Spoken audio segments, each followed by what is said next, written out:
Akkam jirtu daawwattoota keenya BBC Afaan Oromoo irraa sagantaa gabaabaa dhimma irratti mari'annu qabna isinii dhiyeessina. Darajee Gonfaa fi Zalaalam Dureessaa waliin jirra.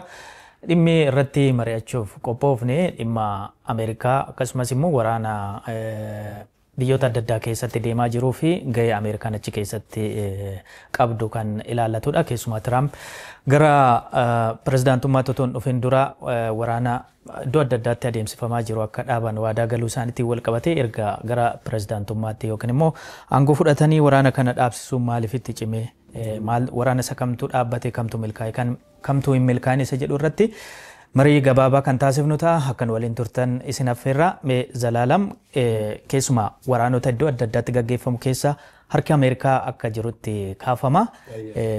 Karaa nagaa buusuutiinis haa ta'u waraana keessatti hirmaachuudhaani.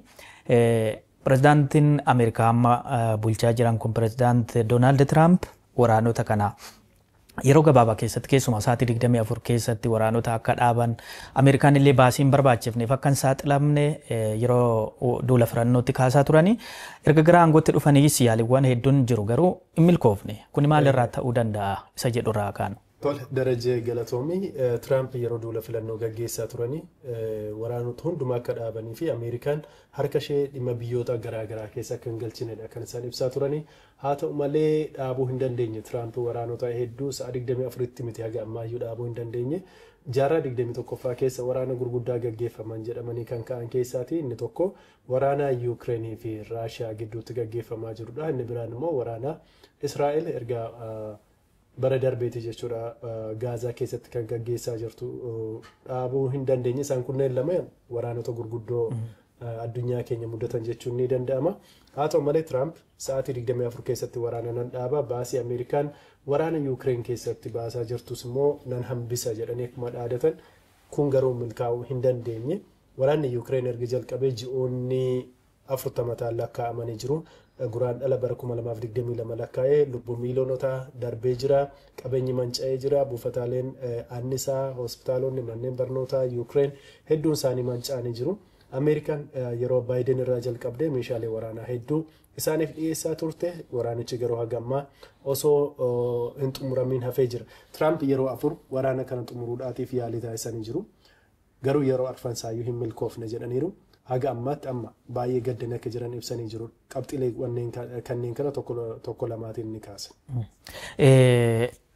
Keessumaa egaa waraanni jalqaba irratti waggootaaf ture kan waraana Yuukireen fi Raashiyaa yoo ilaalle fedhiiwwan adda addaatu keessa jira kan Tiraampitti milkaa'uu hin dandeenye fi akkasumallee yeroo adda addaatti yaalanii milkaa'uu dhabuu isaaniitiin biyyoonni mataan isaanii fudhatamummaan isaan Tiraamp yookaan immoo waraana kan akka dhaabuuf Tiraamp gaggeessuu irratti fudhatamummaan isaan fakkeenyaaf Puutiin yoo kaasuu dandeenye yeroo gabaabaa keessatti bilbilumaan mari'atanii waraana kana furuun akka hin danda'amne fedhiin biyyoota warra western immoo sana keessa jiraachuun isaa fedhiin neetoo biyyoonni miseensa neetoo ta'anii jalqaba bu'uura irraa wal dhabdiin kun sababni isaa Yuukireen gara neetootti akka hin dabalamnee fi Raashiyaan waraana kana kan isheen taasifte biyyoonni kun illee Yuukireen hin deeggaru. Ameerikaan illee harka wayyaa jalaatiin Yuukireen deeggara meeshaa waraanaatiin maallaqaan deeggara. Asiin immoo Raashiyaan akka waraana kana xumurtu yookaan immoo mariin karaa nagaatiin akka furmaata argatu yaaluun suni waldiddaan sun akka uumamu godheeti jira. Raashiyaan immoo sodaachisa keessumaa Tiraamp yoo Raashiyaan kana fudhattu ta'e kanan godha jedhanii yeroo adda addaatti sodaachisuun suni wanti sun irra deddeebi'u isaatiin itti barameetuma kan dheerate. Sodaa sanas baay'eedhuma amma tarkaanfiin irratti fudhatamu badaa yoo hin jiraatin dhiibban irra gahu amma yeroo baay'ee qoqqobbiin irra kaa'ama. Qoqqobbiin sun badaadhuma dhiibbaa irratti hin geessisu yoo ta'e lolli kun akka itti fufu taasisa. Kanaaf waan dheerate sababa ta'uu danda'a jedheen yaada. Sababoota 4-5 kaasana Darajee jalqaba irratti waraanni Yuukireen yeroo ka'u biyyoonni Yuukireen cina dhaabbatan biyyoota Awurooppaa hedduu isaaniitiin miseensota neetoo kan ta'an jechuudha. Sababatti waraanni kun jalqabes Yuukireen miseensa neetoo taati jedhee Puutiin kun immoo nageenya biyyaalessaa Raashiyaatiif yaaddoo guddaa waan ta'eef tasuma ta'uu hin dandeessu kan jedhuu fi Yuukireen keessaati pirezidaant Zeelenskiitiin aangoo irratti buusanii ka Raashiyaaf amanamaa ta'e bakka sana buusuudha kan isaan barbaadanii. Kun immoo ta'uu hin dandeenye sababni isaa miseensonni neetoo hedduun Ukraine akka isheen itti makamtu ni barbaadu garuu haga ammaatti hin raggaasifamne malee jechuudha. Ameerikaa, Biriteen, Faransaayii fi Jarman fa'aa Ukraine wajjin dhaabbatanii jiru. Putin immoo michoota dhuunfaa isaa ijaarratee jira. Chaayinaan isa wajjiniitiin jirti, Iraan isa wajjiniitiin jirti. Biyyoonni akka Kooriyaa Kaabaa fa'aa isa cina dhaabbatanii jiru. Kooriyaan Kaabaa meeshaa waraanaa kennuu qofa osoo hin taane loltoota haga 10,000 ta'an Raashiyaaf ergitee Ukrainiin lola akka turan ibsamaa tureera. Biyyoonni Awurooppaa kan akka Biriteen fa'aa, Firaans fa'aa immoo meeshaa waraanaatiin akkasumas maallaqaan Ukrainiin deeggaraa turaniiru. Sababoota waraanni kana Tiraamp yeroo gabaabaa akkuma inni jedhe sa'aatii 24 miti guyyoota ji'oota keessatti dhaabuu hin dandeenyeef ni jalqabaa.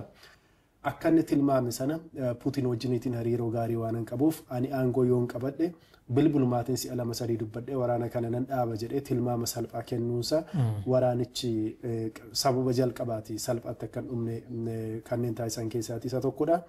Lammaffaa danqaa ta'ee jira jedhanii kan isaan yaadani Trump Zelenskiidha. Zelenskiin ofiyyuu mootummaa abbaa irreetii filannoo dabarsee jira. Filannoo malee aangoorra kan inni jiru waraana kanas kan jalqabe isadha jedhanii turanii yeroo sana Zelenskiin Trump odeeffannoo doongoraa qaba deebii jedhu kennanii ture. Haga deebi'anii White House-tti wal arganitti jechuudha. Akkamittiin akka Zelenskiitiin salphisanii gara biyyaatti deebisan ni yaadatama. Kunis sababa gara biraadha. Kabira mata jabinaa Putinis qabxii sadaffaadha. Sababni isaa deeggarsa Chaayinaa erga qabaatee, Kooriyaa Kaabaa erga qabaatee, Iraan irraa misaayilootaaf meeshaalee waraanaa biraa erga fudhatee humna jabaa argatee jira. Qoqqobbii biyyoonni lixaa isarra kaa'anii fi abbootii qabeenya gurguddoo Raashiyaa irra kaa'an waraanicha dhaabuu hin dandeenye. Kanaaf dorgommichi maal ta'e jechuudha. Humnoota gurguddoo addunyaa lamaan kan biyyoota lixaa fi kan Raashiyaa wajjiniitiin dhaabbatan gidduutti ta'e Yuukireen mo'amuun akka biyyoonni lixaa mo'amuutti ilaalama. Raashiyaan immoo akka salphaatti harka kennuu hin barbaanne. Kanaaf haga biyyoota Afrikaa michoomfachuuf wal dorgomaniittis kan geessiseef tokko isa kana jechuudha. Qabxii biraan waraanni kun yeroo gabaabaatti akka dhaabbanne taasisa keessaatiin inni biraan jechuudha. Trump ija dinagdee yookaan biizinesiitiin waraana kana ilaalu. Tokkoffaa yoo waraanni kun cimeetti hammaateetti fufe Yuukireeniif meeshaa waraanaa kennuu qabu. Akka Ameerikaatti jechuudha. Meeshaa waraanaa biiliyoonota lakkaa'amu kennuuf immoo albuuda gatii jabeeyyii ta'anii fi biyyoota kaan keessatti hin argamne Yuukireen irraati argachuu qabu. Waliigaltee kana mallatteessuu qabu. Kanaafis immoo Zelenskii harka kennisiisanii jiru. Mallatteessanii jiru. Yoo gama biraatiin immoo yoo waraanni kun dhaabbate immoo akkuma jedhan milkaa'anii doolaara biiliyoonotaatiin lakkaa'amu Ameerikaan waraana Yuukireen kana irratti dhangalaastu biyya keessatti akka hafu taasise. Kanaaf Trump waraana kana ija biizinesii yookaan dinagdeetiin ilaaluun isaanii akka waraanichi yeroo gabaabaa keessatti hin xumuramne taasisee jira. Inni biraan Trump guyyoota muraasaatiif waliigaltee dhukaasa dhaabuurra gahuu qabdu jedhanii kan isaan amanan. Fakkeenyaaf ji'a tokkoof ji'a lamaaf. Putin immoo isa kana fudhachuu hin barbaadan. Kan isaan jedhan yeroo gabaabaaf dhukaasa dhaabuu osoo hin taane yoo dhaabne gonkuma dhaabuu qabna. Isa dhaabuuf immoo madda rakkoo kanaa furuu qabna. Madda rakkoo sanaa maaliin? Yuukireen tasumayyuu miseensa neetoo hin ta'u jettee mallatteessu yookaan irratti walii galuu qabdi. Kanammoo biyyoonni lixaas hin barbaadanii Yuukireenis hin barbaadan. Kan biraa dhimmi waraanni kun akka yeroo gabaabaa keessatti furmaata hin arganne taasisu keessaa tokko doorsisa Tiraampi. Doorsisa Tiraamp qaraxa guddaa biyyoota adda addaa irra kaa'uudhaan fakkeenyaaf Raashiyaan yoo waraana kana yeroo gabaabaatti dhukaasa dhaabuu hin fudhattu ta'e qaraxa dabalataa akka kaa'anillee dhiyeenya kana dubbatanii jirani. Tiraamp BBCf illee interviyuu yookiin gaaffiif deebii taasisaniin keessumaa furmaanni yeroo gabaabaatti ta'uu qaba jedhan yaada kaasanii jirani. Tiraamp wajjin illee bilbilaan akka haasa'an waraanni kun illee akkamitti akka dhaabbachuu danda'an bal'inaan akka irratti mari'atanii fi yoo Tiraamp ammas kana didee kan mataa jabaatu ta'e qoqqobbiin dabalataa Raashiyaa akka eeggatuu fi meeshaalee immoo barbaachisaa ta'an akka misaayila fageenya dheeratti Raashiyaa haleeluu danda'an dabalataan akka Yuukireeniif kennan murteessanii jiran. Kaleessa BBC wajjiniitiin gaaffiif deebii addaa taasisanii jiru Tiraamp. Achirratti qabxiilee lamaan tokko isaan kaasan tokkoffaa ammatti eenyuutiin iyyuu hin amanu. Zelenskis ta'u Putiniin amanuu hin danda'u jedhanii jiru. Lammaffaa Putin wajjiniitiin irra deddeebiitiin bilbilaan haasa'anii ture. Inni jalqabaa ji'a fulbaanaa keessa inni itti aanu immoo ji'a bitootessaa darbe keessa haasa'anii ture. Yeroo sana gaarii ture jedhanii ture. amma garuu baay'ee gaddeen jira Puutinitti baay'ee gaddeera baay'ee aareen jira amma danqaa kan ta'aa jiru Puutinidha waraana kan akka dhaabbanne kan barbaadu jedhanii jiru kanaaf tokkoffaa kan isaan ibsan meeshaalee waraanaa ammayyaa'oo ta'an Patriot missile kan jedhamu Ameerikaan kan qabdu Ukrainiif erguuf walii galanii jiru kan erguus jalqabanii jiru taankiiwwan ammayyaa baay'ee ni erguu fi humna ittisa qilleensarraa hedduu akka ergan ibsaniif jiru. Inni biraan immoo Raashiyaa irratti qaraxa % 100 dabarsuudhaatiif akka murteessanii jiran illee Puutiin dubbatanii jiru. Kun waraanicha kan dhaabu hin fakkaatu ammas darajee. Kabira yeroo darbe yeroo gara Saawudi Arabiyaa deemanii Turkiitti wal arganii ture jilli kan Puutinii fi jilli kan Raashiyaa fi kan Ukraine. Yeroo sanas odeeffannoo intelligensii qabna nuni seennee mabaawuuf dhufne jedhaniiti kan isaan dhufanii warri Raashiyaa malee walii galtee dhukaasa dhaabuu irra ga'uuf miti jedhanii warri Ukraine komatanii ture. Kanaaf maaltu sodaatamee jira?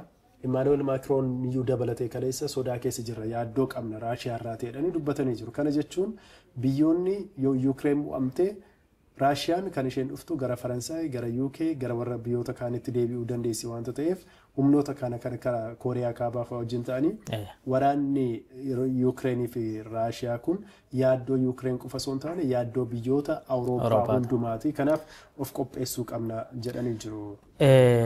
Waraanonni biraas illee kan Ameerikaan keessatti hirmaannaa gootu yookiin immoo waraana kana dhaabsisuudhaaf tattaaffii gochaa turte kan biroonni jiru.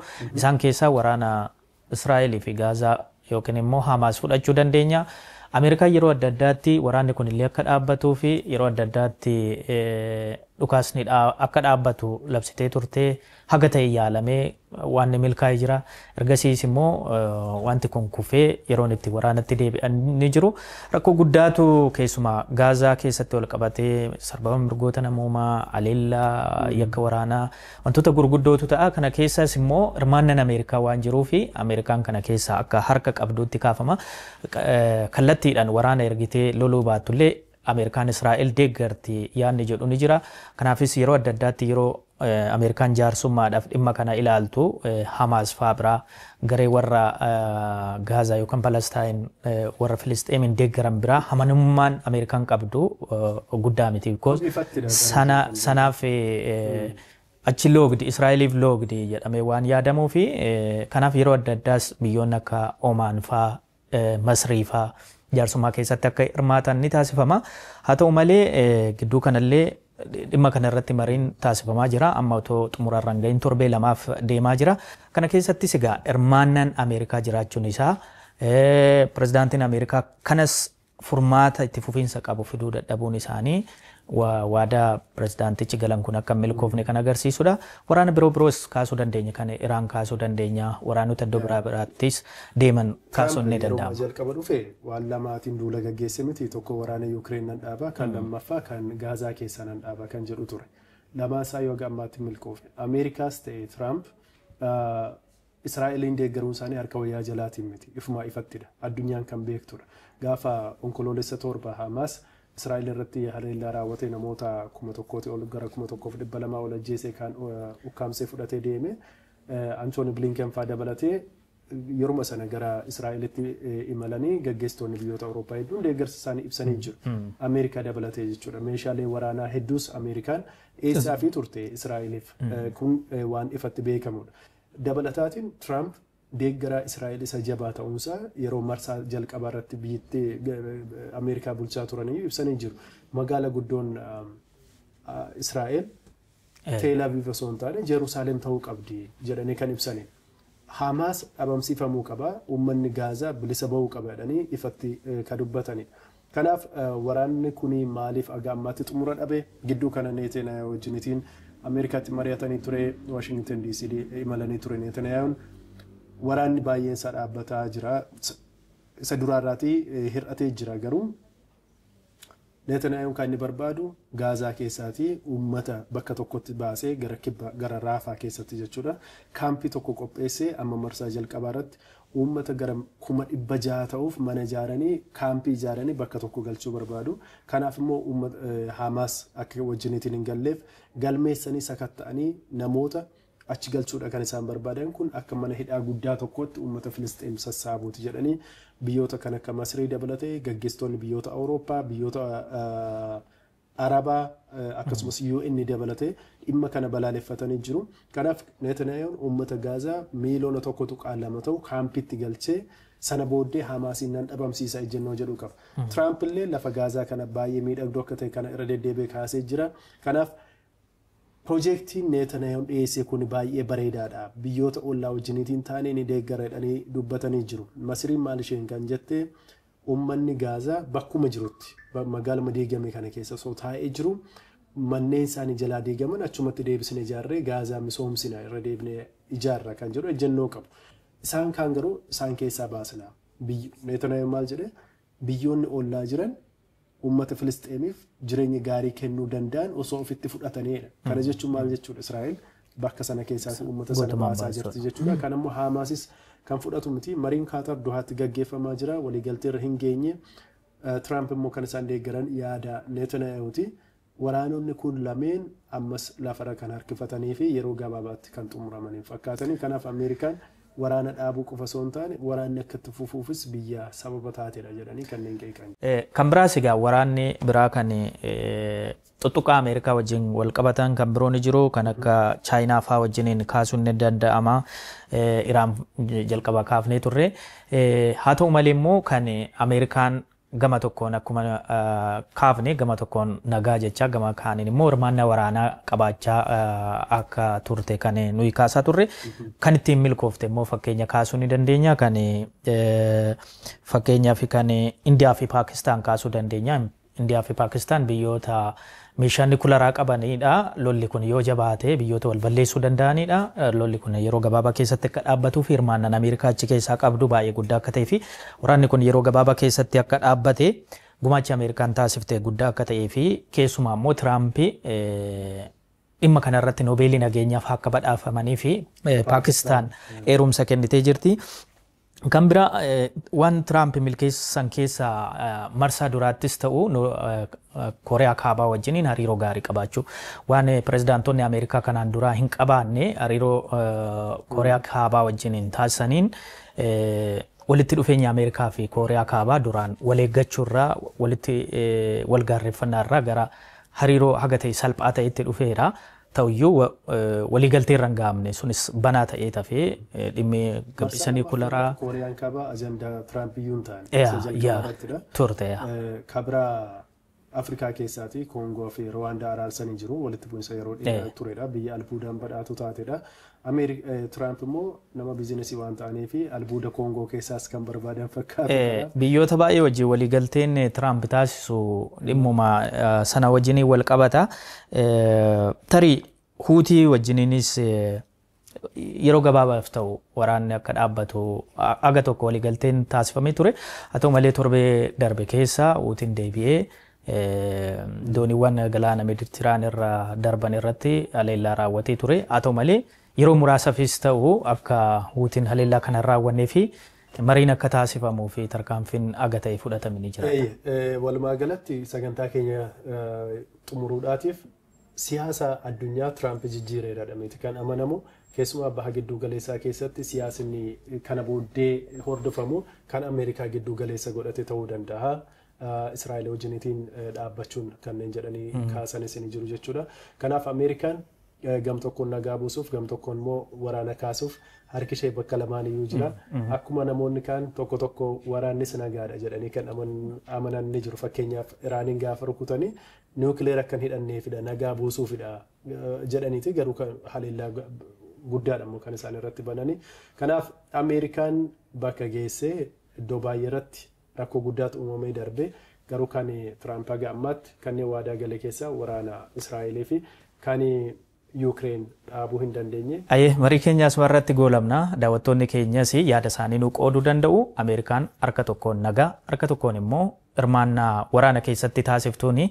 Keessumaa yeroo biyyoonni gurguddoon addunyaa kanaa nukleeraa hidhatan fa'aa wal gaarreeffataa jiranitti dhiibbaa akkamii addunyaa irratti hawaasa addunyaa irratti qabaasa jedhu irratti mari'anne nu waliin waan turtaniif guddaa isin galateeffanna.